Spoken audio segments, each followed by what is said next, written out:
Top 10 incredible items that were stolen. Is it true that a group of journalists stole the Empire State Building for just one day? How did police catch the thieves that stole one of Norway's most famous paintings? Did anyone ever locate the Stradivarius violin of one of the most well-known concert violinists of the 20th century? Everyone knows that famous artwork and historic artifacts are among some of the most valuable pieces. But what really goes into stealing the most expensive items on Earth? You will learn about some of the world's most expensive items and the risky operations that went into stealing them. Number 10. The Mona Lisa. Known as one of the most famous paintings in the world, the Mona Lisa, painted by Leonardo da Vinci, was once stolen by a staff member of the Louvre where the painting is housed. Vincenzo Peruggia was a maintenance man working in the Louvre and had been hired to build glass cases for some of the museum's works of art. In August 1911, he waited in a closet until after the museum had closed for the day and stole the painting along with 2 other staff members. 2 years later, in 1913, the Mona Lisa was returned to the Louvre after Peruglia tried to sell it to an Italian art dealer. Once found by police, Peruglia claimed that he wanted to return the painting to its native Italy and was sentenced to 7 months in jail. The Mona Lisa ranks as one of the most expensive items ever stolen and is estimated to be worth approximately $2 billion. Number 9. The Empire State Building.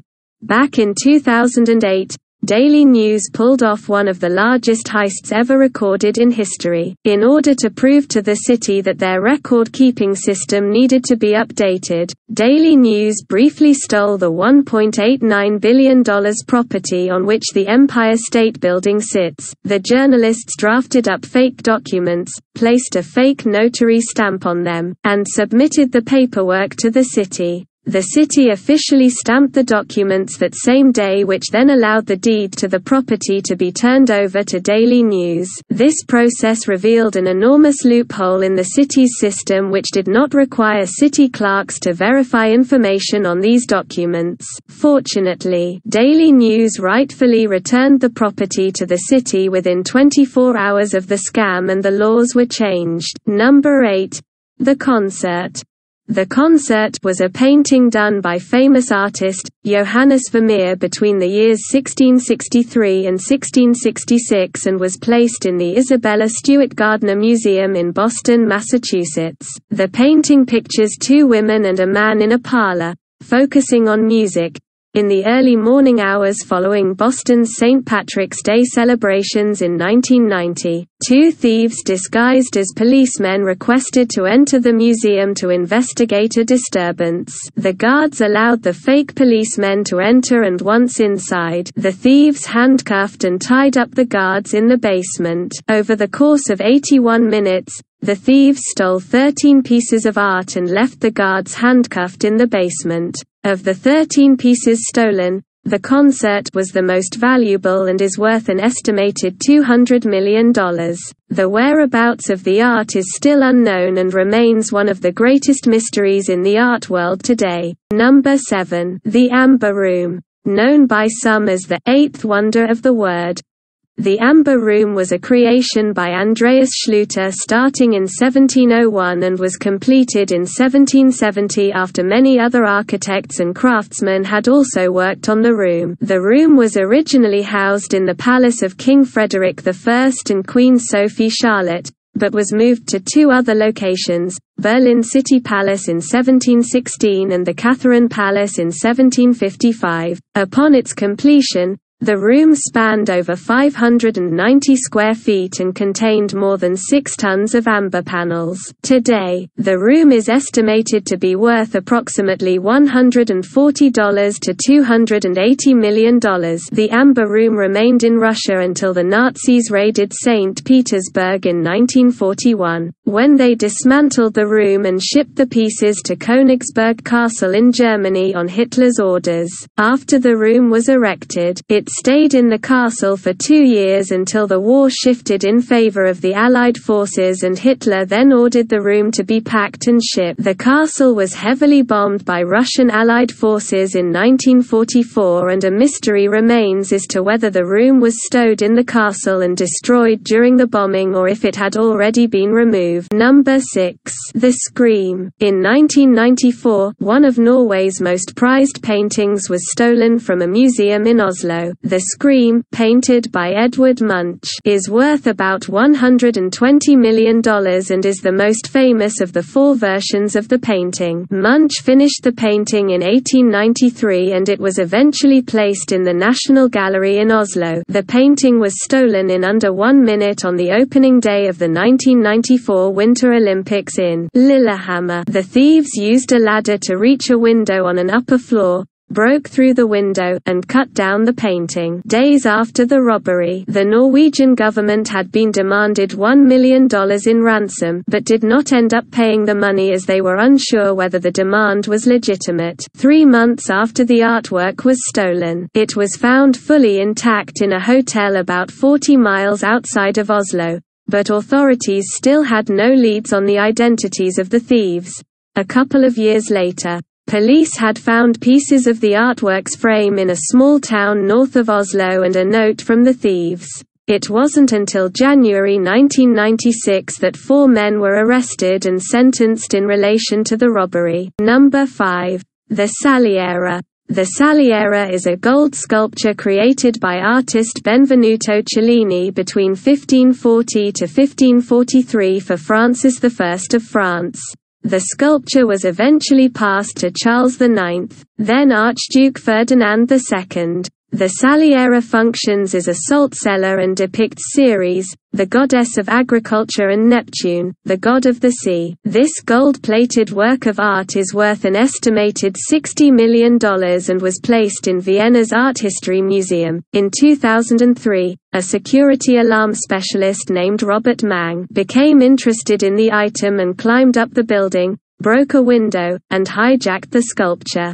Mang then placed it inside a box and buried it in the woods outside of Vienna. After burying the box, he sent a trident from the sculpture as a clue that he had information on its whereabouts and demanded a ransom. Upon learning that security camera evidence of him had reached the public, Mang confessed to the crime and was sent to prison. The Saliera was put back on display in a Vienna museum in 2006. Number 4. The Stradivarius Violin. In 1995, well-known concert violinist Erika Marini had a $3.5 million violin stolen from her apartment in New York City. The Stradivarius violin was made in 1727 by Antonio Stradivari and was bought by Marini's father in Paris for $10,000 in the early 1900s. Marini's lifelong friend, Erica Bradford, discovered that the violin was missing upon a visit to the Fifth Avenue apartment. Bradford had gone to the apartment to prepare for Marini's upcoming stay at Mount Sinai Hospital, and upon checking the violin, she noticed that it had been replaced with an empty case in the locked cabinet. Marini was at the age of 91 when the violin was stolen, and she died shortly after the incident, though was never informed of the robbery. The violin has never been found and still remains on the FBI's list for top 10 art crimes. Number 3. Dorothys ruby red slippers. On August 28, 2005, the ruby red sequined slippers worn by Dorothy in Wizard of Oz were stolen from the Judy Garland Museum in Grand Rapids, Minnesota. The slippers, said to be worth between $2 to $3 million, were stolen from a case in the museum after the thief smashed the glass. Police were left with very few clues as there were no fingerprints or video camera footage left behind. After a private donor offered a $1 million reward, several people had come forward claiming to have information about the thief, but all of these tips led to a dead end. 13 years later, in 2018, Someone had called the insurance company that now owns the slippers and stated that they had information to help the investigation. After a short time, it was evident that the person had been planning to make money off of the insurance company. The FBI recovered the slippers in Minneapolis and the person was not given any of the reward money. Number 2. The Faberge Easter eggs. The story of the Faberge eggs started with Tsar Alexander III in 1885 when he wanted to gift his wife, Maria Feodorovna, something special for Easter. He sought the help of Peter Carl Faberge, who was an expert goldsmith at a nearby jewelry store. Faberge then created a white egg with a golden yolk inside. A golden hen on gold straw sat inside the yolk, while inside the hen was a diamond crown and a ruby pendant. This became known as the hen egg and was the first of 50 unique and individualized Faberge eggs that were created each year by Alexander III and his son, Nicholas II. Nicholas II continued having eggs delivered until 1917, when the Bolshevik Revolution led him to leave the throne. His family was killed by the Bolsheviks in 1918 and the eggs were packed and stored at the Kremlin in Moscow. After 10 to 20 years had passed and the Russian economy declined, the eggs were sold to international buyers. Since being sold, the eggs now sit in different museums and displays around the world, though the whereabouts of 7 of the eggs still remain unknown. Each egg is said to be worth $1 million and remains as one of the most valuable items ever stolen. Number 1. £3,000 copper bell. In 2005, a 12-foot tall, £3,000 copper bell and its frame was stolen from a Buddhist monastery in Tacoma, Washington. The bell was stolen while the monks were meditating. Police believed the robbers used machinery to commit the crime due to the enormous weight and size of the bell. The bell was returned to the temple a few years later by a man who had come across the bell after buying a storage unit at an auction. After purchasing the unit, the man was contacted by David L. Hunter, who claimed that he was the rightful owner of the unit and all of its contents. Hunter offered the man $500 for the items in the unit, but the man declined the offer, returned the bell, and informed local fish and wildlife offices about the conversation. Authorities arrested Hunter in 2008, almost 3 years after the bell was stolen.